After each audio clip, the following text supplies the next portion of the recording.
Namaskar, Shat Shri Akal, Adab, Vande Mataram. My name is Ketan Saravgin. I welcome you all over the online platform of The IAS Kanpur.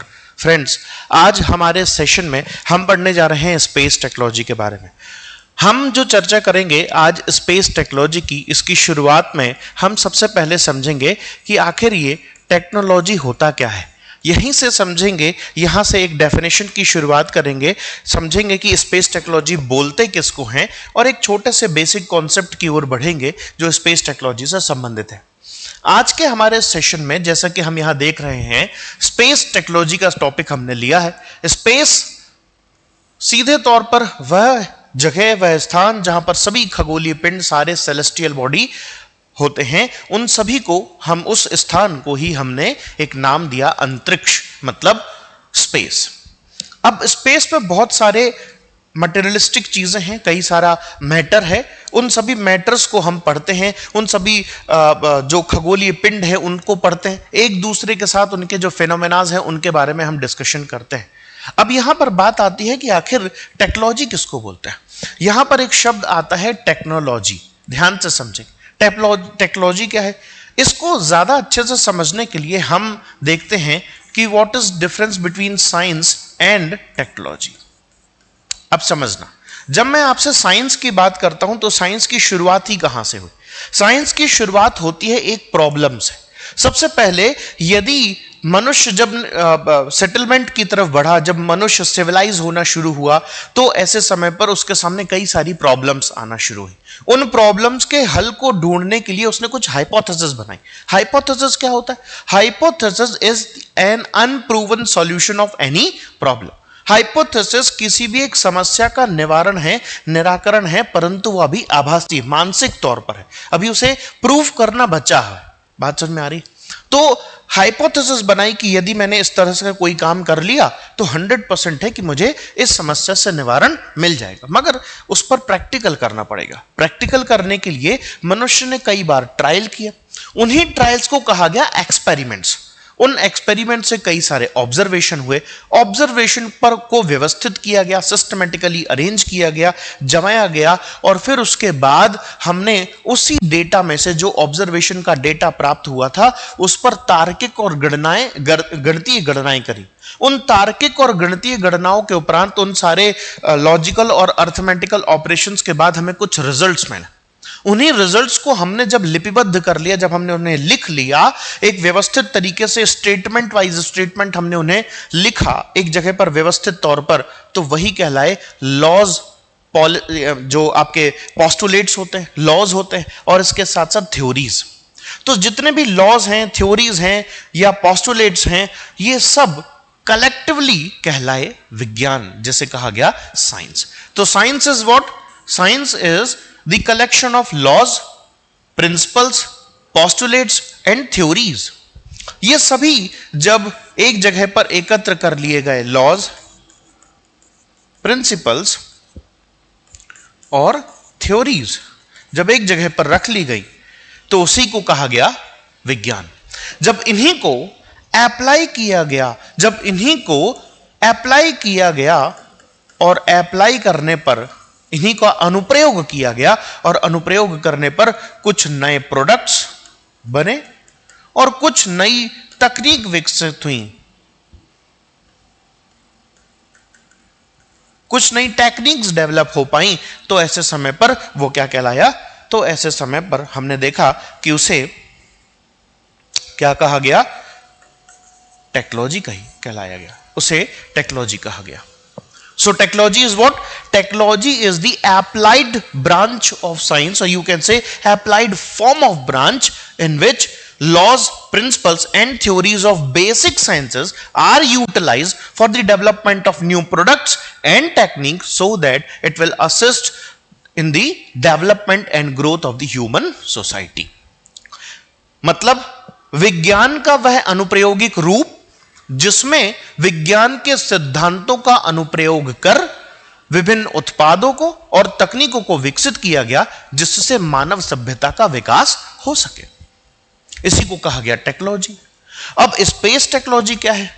अब वही वाली बात है कि जितने भी स्पेस में होने वाले जितने भी खगोलीय पिंड हैं, उन सारे खगोलीय पिंडों के बारे में अध्ययन, उनका एक दूसरे के साथ संबंध, उन वहां पर उस स्पेस में होने वाली जितनी भी घटनाएं हैं, जितने भी फिनोमेनाज हैं which are occurring in space, उन सभी को पढ़ना, उन सभी का अध्ययन करना, उन सभी को प्रॉपर सिस्टमैटिक तरीके से स्टडी करना, और फिर उसके बाद उन्हीं सारे बेसिक थ्योरीज को, बेसिक प्रिंसिपल्स को यूटिलाइज करके कुछ ऐसी टेक्निक्स और प्रोडक्ट्स बनाना जिससे मानव सभ्यता का विकास हो सके। यह सब इंक्लूड होता है स्पेस टेक्नोलॉजी में। So, space technology is the applied branch of science which utilizes the basic principles of the sciences, basic sciences, for the study of celestial bodies, their relative phenomena, for the development of new products and techniques, which will be helpful in the development of human society. ठीक इसी को हमने क्या कहा, space technology या अंतरिक्ष प्रौद्योगिकी कह करके बुलाया। तो यहां पर जितनी भी सेलेस्टियल बॉडीज हैं, है ना, उन सभी का स्टडी परफॉर्म करना, इसके साथ साथ, है ना, वहां पर जितने भी फिनोमेनाज हैं उन सभी फिनोमेनाज की स्टडी करना, ये सब किसके अंतर्गत आता है? ये सब हम स्पेस टेक्नोलॉजी के अंतर्गत ही पढ़ते हैं। तो इन बातों को रखना होगा आप लोगों को याद, बहुत ही अहम है ये हिस्से। ये जो पार्ट कहलाते हैं, ये डेफिनेशंस, आपको ऐसा लगता है कई बार कि ये डेफिनेशंस कहाँ यूटिलाइज होंगी, तो आपके मेंस पर्सपेक्टिव से ये काफी ज्यादा उपयोगी हो जाती हैं, ताकि आप वहां पर इंट्रोडक्शन जैसी चीजों में भी इनका उपयोग कर सकें। ठीक है, चलिए अब स्पेस टेक्नोलॉजी का एक बहुत ही अहम हिस्सा है, काफी ज्यादा उपयोगी हिस्सा है, जिसको हम बोलते हैं ऑर्बिट। ऑर्बिट, जिसे हिंदी में कक्षा कहा जाता है, ऑर्बिट। हिंदी में हम इसे बोलते हैं कक्षा।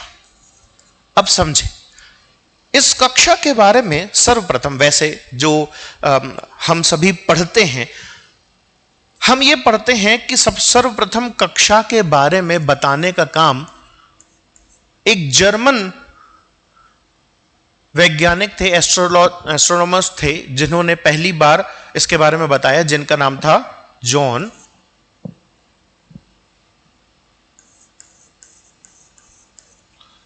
कैपलर्स। जॉन केपलर द्वारा सबसे पहली बार इसके बारे में बताया गया। ऐसा इन्होंने एक बुक लिखी जिसका नाम था एस्ट्रोनोमिया नोवा। एक बुक थी जिसका नाम था क्या? एस्ट्रोनोमिया नोवा।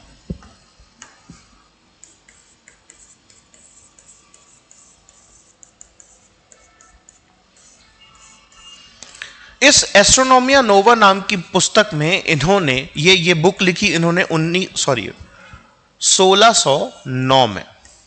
1609 में इन्होंने दो नियम दिए। इन्होंने बताया कि सूर्य, जो जितने भी ग्रह हैं वह सूर्य के चारों ओर एक दीर्घवृत्ताकार पथ में इसके चारों ओर परिक्रमण करते हैं, और सूर्य उनमें से उस दीर्घवृत्ताकार पथ के एक फोकस पर स्टेशनरी होता है, स्टेबल होता है। मतलब all planets move around the sun in a elliptical path and sun is stationary at one of its focus. ये पहला नियम था, ये फर्स्ट लॉ बताया। मतलब यहां पर एक एलिप्टिकल ऑर्बिट की बात पहली बार किसने करी? कैपलर्स ने करी। इसके बाद उन्होंने और भी बातें बताई थी। दूसरे लॉ में उन्होंने बताया कि in equal interval of time the planet sweeps the equal area while orbiting around the sun. ये बताया किसने? उनके सेकंड नियम में। यहां पर अभी हमारा पहला जो उद्देश्य है, अभी उद्देश्य ये है बात करना कि सर्वप्रथम ऑर्बिट के बारे में चर्चा ही किसने करी? वो करी कैपलर्स। अब याद रखना, कैपलर ने तीसरा नियम भी दिया। उन्होंने 1619 में तीसरा नियम दिया था। यह भी थोड़े से एक्स्ट्रा नॉलेज के तौर पर मैं आप लोगों को बता दूं कि 1619 में उन्होंने थर्ड लॉ दिया था, third law of planetary motion दिया था, जिसमें उन्होंने एक रिलेशनशिप के बारे में बताया जो कि उस प्लैनेट के ऑर्बिटल टाइम और सेमी मेजर रेडियस के संबंध में था, मतलब T square will be directly proportional to R cube, ऐसे करके इन्होंने क्या बताया था, एक और लॉ दिया था। ये आपके जनरल साइंस से संबंधित सवाल है, बट यहां पर बस इतना याद रखें कि पहली बार अभी तक में हम जो नॉलेज रखते हैं, अभी तक में जो हमको पता है वो ये बातें। मगर मैं आपको बताऊं कि लगभग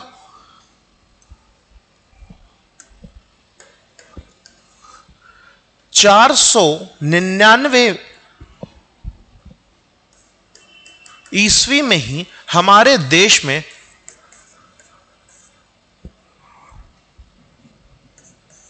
आर्यभट्टिया नाम की एक बुक लिखी गई। किसके द्वारा? आर्यभट्ट के द्वारा। और ये जो आर्यभट्टिका थी, इस बुक में 4 पद थे।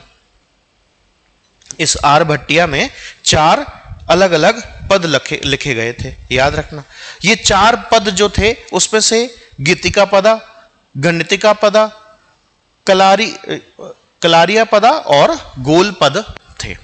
ये जो गोल पद था, ये इस आर्यभट्टिया का एक ऐसा हिस्सा था जिसमें सभी जितने भी ऑर्बिट्स थे या एक्लिप्स थे, ये सेलेस्टियल बॉडीज थी, इन सभी के बारे में डिटेल में लिखा हुआ था। यहां पर 4 चैप्टर्स थे, याद रखना। इन 4 चैप्टर्स में से एक चैप्टर जो था वो कौन सा था? जो चौथा चैप्टर कहलाता है वो था गोल पद। और यही वह गोल पद था जिसमें सारे ये जो सेलेस्टियल बॉडीज थे इन सभी के बारे में भी लिखा था और इनके ऑर्बिटिंग के बारे में, कक्षाओं के बारे में लिखा हुआ था। इसके साथ साथ 365 दिन में पृथ्वी चारों ओर चक्कर लगाती है। इसके साथ साथ एक्लिप्स जैसी चीजों के बारे में भी डिटेल में यहां पर वर्णन किया गया था। यह बहुत ही अद्भुत बात थी, परंतु ठीक है, यहां पर बहुत ज्यादा ख्याति नहीं मिल सकी। बट अब हम जानते हैं कि जॉन केपलर द्वारा पहली बार सबसे पहले ऑर्बिट के बारे में बताया गया। चलिए, यह तो एक बेसिक सा नॉलेज था। अब हम समझते हैं कि आखिर ये ऑर्बिट होती क्या है, किसको बोलते हैं हम ऑर्बिट। सो ऑर्बिट को याद रखने के लिए मैं यहां पर एक बढ़िया सी आपको कुछ कीवर्ड्स देता हूं। Keywords are: orbit is a regular, repeating and curved trajectory। याद रखें, ऑर्बिट एक रेगुलर का मतलब क्या हुआ? There is no discontinuation in this, मतलब एक रेगुलर कंटिन्यूअस पाथ है, एक ट्राजेक्ट्री है जो कि कैसी है? रेगुलर है। ऐसा नहीं कि कहीं है कहीं नहीं, डिस्क्रीटेड नहीं है, it is continuous, regular. Repeating मतलब ये यहां पर यदि कोई एक जो ऑब्जेक्ट है, एक जो बॉडी है, यदि वो यहां पर मूव कर रही है तो ये जो बॉडी होगी, इस पर्टिकुलर बॉडी में इसको याद रखना होगा कि ये रेगुलरली, कंसिस्टेंटली ये इसके चारों ओर इसी पथ पर बार बार मल्टीपल टाइम्स घूम रही है, ओरिएंट कर रही है। बीचों बीच एक सन भी मौजूद है, उपस्थित है।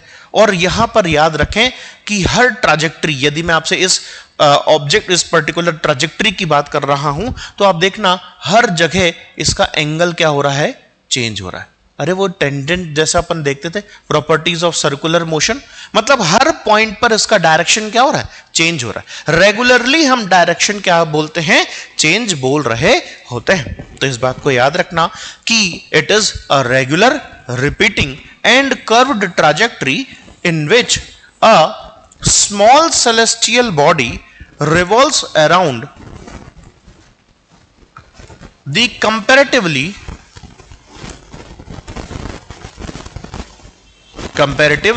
heavy celestial body, comparatively large celestial body. It is a regular, repeating and curved trajectory in which a small celestial body revolves around the comparatively heavy celestial body. इसी को अपन क्या बोलते हैं? ऑर्बिट बोलते हैं।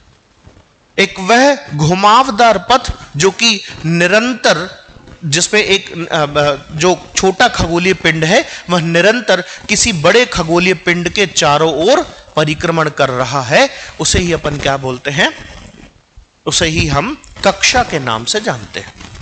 अब ये समझ में आता है कि ऑर्बिट तो है क्या, मगर ऑर्बिट बनी कैसे? How an orbit form? किस तरीके से एक ऑर्बिट का निर्माण हुआ? अब यहां पर सवाल आता है कौन कौन से? दो लॉज हैं, याद रखना। यहां पर दो लॉज हैं फिजिक्स के, भौतिकी के, जो कि काम करते हैं behind the formation of orbit. अब हम पढ़ने जा रहे हैं किसके बारे में? फॉर्मेशन ऑफ ऑर्बिट के बारे में। याद रखें,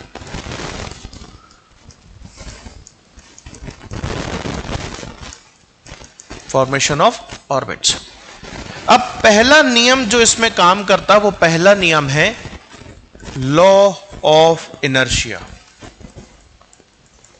जिसे फर्स्ट लॉ ऑफ मोशन के नाम से भी जानते हैं, जिसे फर्स्ट लॉ ऑफ मोशन के नाम से भी जाना जाता है। यह लॉ ऑफ इनर्शिया बोलता क्या है? लॉ ऑफ इनर्शिया या first law of motion states that if a body is in rest, it wants to be in rest. If it is in a linear motion, it wants to be continue in that motion until and unless any external force applied upon it. यदि कोई एक वस्तु, एक कोई body, कोई एक जो पिंड है वह स्थिर अवस्था में है तो वह वैसे ही रहना चाहता है, और यदि वह वस्तु किसी एक सीधी रेखा में गति कर रही है तो वह वैसी गति करते रहना चाहती है तब तक जब तक कि उस पर कोई एक बाहरी बल ना लगे। और उसके इसी टेंडेंसी को, उसकी इसी जो प्रकृति को हम बोलते हैं उसका जड़त्व, मतलब उसका इनर्शिया, मतलब कि वह अपने अंदर अपनी स्थिति परिस्थिति में किसी बदलाव का अपोज करती है, उसे बोलते हैं इनर्शिया। उसे क्या कहा जाता है? इनर्शिया कहा जाता है। अब दूसरा नियम, दूसरा जो नियम है वो है लॉ ऑफ ग्रेविटेशन।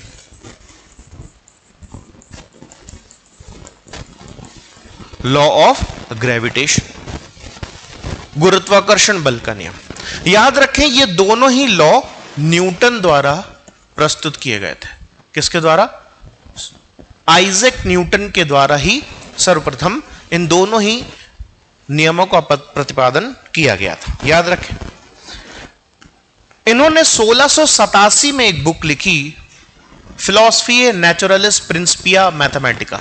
1687 में इन्होंने एक बुक लिखी, फिलॉसफी नेचुरलिस प्रिंसिपिया मैथमेटिका। इसे प्रिंसिपिया मैथमेटिका के नाम से भी जाना जाता है। याद रखना, ये एक बुक थी इनकी। इस बुक में इन्होंने ये दो नियम लिखे। लॉ ऑफ ग्रेविटेशन बोलता है if there are two bodies in space with mass m1 and m2 at a distance r, then there will be a force of attraction in between these two bodies, and this force will be directly proportional to the product of their masses and inversely proportional to the square of the distance between these two masses. मतलब यहां से हमको पता चला कि law of gravitation होता है, दो यदि कोई पिंड हैं जिनमें मास, जिनका जो द्रव्यमान है वो m1 है और m2 है, और इन दोनों के बीच की दूरी r है, तो इन दोनों के बीच में एक सदैव बल काम कर रहा होगा, और यह बल समानुपाती होगा इन दोनों के द्रव्यमान के गुणनफल के, और व्युक्त क्रमानुपाती होगा इन दोनों के बीच की दूरी के वर्ग के।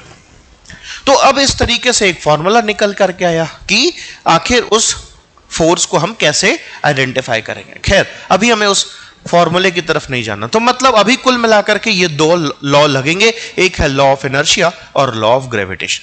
चलिए देखते हैं किस तरीके से ये लॉ काम करते हैं और ऑर्बिट का फॉर्मेशन होता है। ध्यान से समझें। मान के चलें कि एक ये बड़ा खगोलीय पिंड बीच में स्थिर है और इसके पास से, इसके करीब से एक छोटा खगोलीय पिंड गुजर रहा है। अब याद रखें, यह छोटा खगोलीय पिंड जो है वह सीधे चलते रहना चाहता है, ऑल बिकॉज ऑफ इनर्शिया। इसके अंदर इनर्शिया काम कर रहा है, एक फोर्स है जो कि इसको सीधी रेखा में गति करते रहना चाह रहा है, परंतु यह से अपनी ओर आकर्षित कर रहा है गुरुत्वाकर्षण बल के चलते। अब इन दोनों का जो रिजल्टेंट वेक्टर होगा वो इसे इस तरफ जाने के लिए मजबूर कर देगा। याद रखें, अब ये जो भाई है ये क्या होगा, कहां पहुंच जाएगा, इधर पहुंचेगा। अभी भी सोच करके देखें, ये सीधी रेखा में गति करते रहना चाहता है क्योंकि इस पर इनर्शिया लग रहा है, ये इसे अपनी तरफ खींच रहा है गुरुत्वाकर्षण बल से, और फिर इसका जो वेक्टर होगा रिजल्टेंट वेक्टर वो इसे इस तरफ घुमा देगा, और फिर ये जो पिंड है वो यहां पहुंच जाएगा। यहां पहुंचते ही ये सीधी रेखा में गति करना चाहता है, अब यहां पर फिर इनर्शिया और ग्रेविटेशनल पुल काम कर रहे हैं, ये इधर आ जाएगा। ये अभी भी इस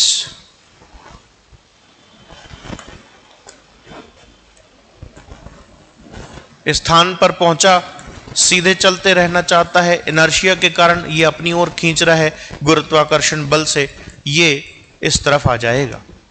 याद रखें, इस तरीके से ही ये ऐसे ही यहां रिजल्टेंट वेक्टर के तौर पर यहां पहुंचा, सीधे चलते रहना चाहता है, इनर्शिया के कारण ये अपनी ओर अभी भी आकर्षित कर रहा है गुरुत्वाकर्षण बल से, और फिर उसके बाद इसका जो रिजल्टेंट वेक्टर है वो इसे यहां की ओर आकर्षित कर देगा, है ना। और ये इसको हम चाहें तो एक बार और ड्रैग कर सकते हैं, ये रिजल्टेंट वेक्टर इसका इसे कुछ इस तरफ ले जाएगा, जिसके चलते ये जो हमारा छोटा खगोलीय पिंड है ये अभी भी सीधे चलते रहना चाहता है, ये इसे अपनी ओर आकर्षित करेगा गुरुत्वाकर्षण बल के चलते, और ये